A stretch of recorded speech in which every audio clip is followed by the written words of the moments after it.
Now, if you're training handstands and calisthenics, I recommend that you become very, very comfortable in this position. The head is just floating off the floor. I've got no weight in it. And from here, I can push up to my handstand very, very comfortably. And it also means that I can change direction very comfortably, either in a bent arm press. So if I try and bent arm press from here, take the head and shoulders down, like I can float that head, then I can lift the feet up.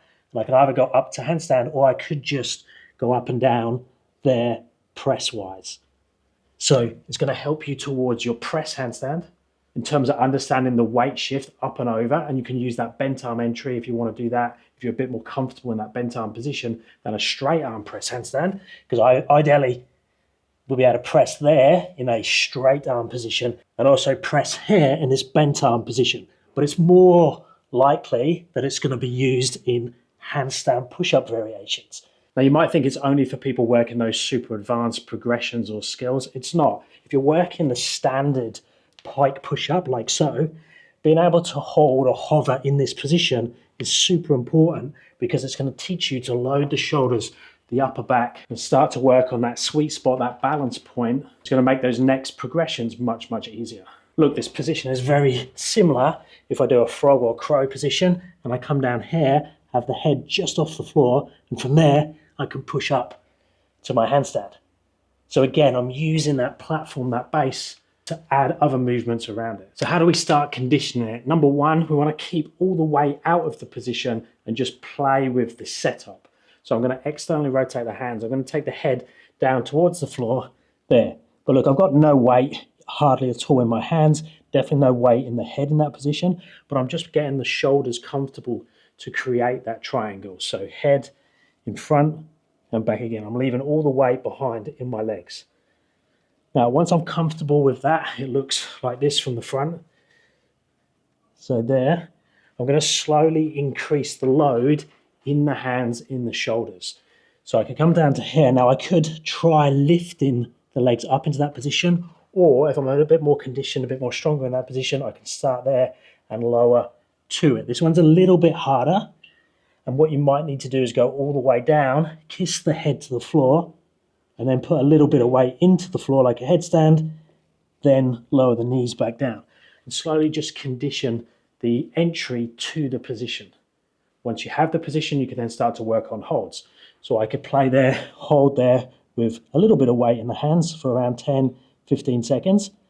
Then I could try exactly the same with that harder entry, again, 10, 15 seconds.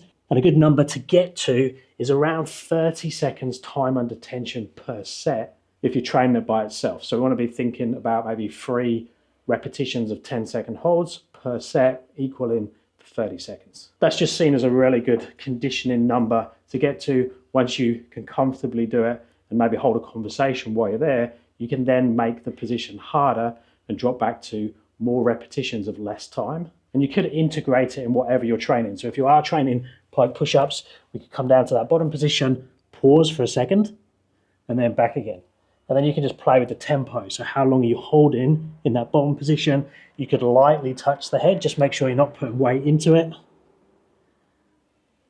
So then you're just choosing to pause as part of your pike push-ups instead of doing it as a separate movement. Exactly the same if we're working eccentric handstand push-ups. So if you're up to the level of doing freestanding, it would be lowering down and then trying to pause there for a few seconds before you exit out. Now that can be done back to wall, exactly the same. Remember, we're trying to get exactly that same position so they all look roughly the same. So you have that triangle position, we have the body line that looks a little bit dished. We don't want too much banana or too much extension on an eccentric or that bottom position, because then if you are trying to put on top the concentric, you'll buckle on top of buckling.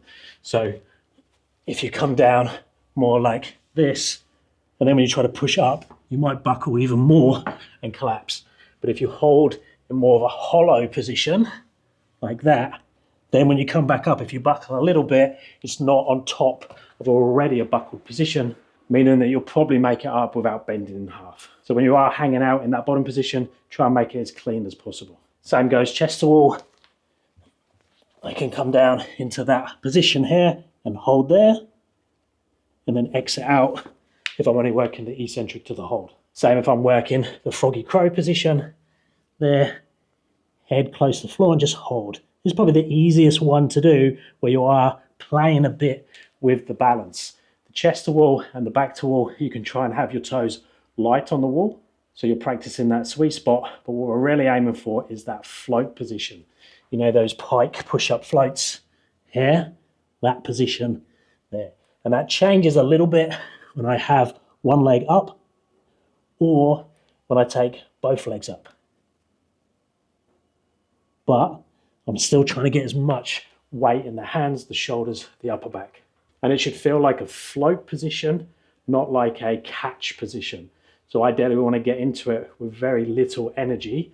So I'm stepping into it like so, instead of jumping and trying to catch. You might catch it occasionally, but the consistency isn't going to be there. We want to make it as easy as possible to enter and exit, so you're just going to have more quality time in the position, and then make it like one of your home positions.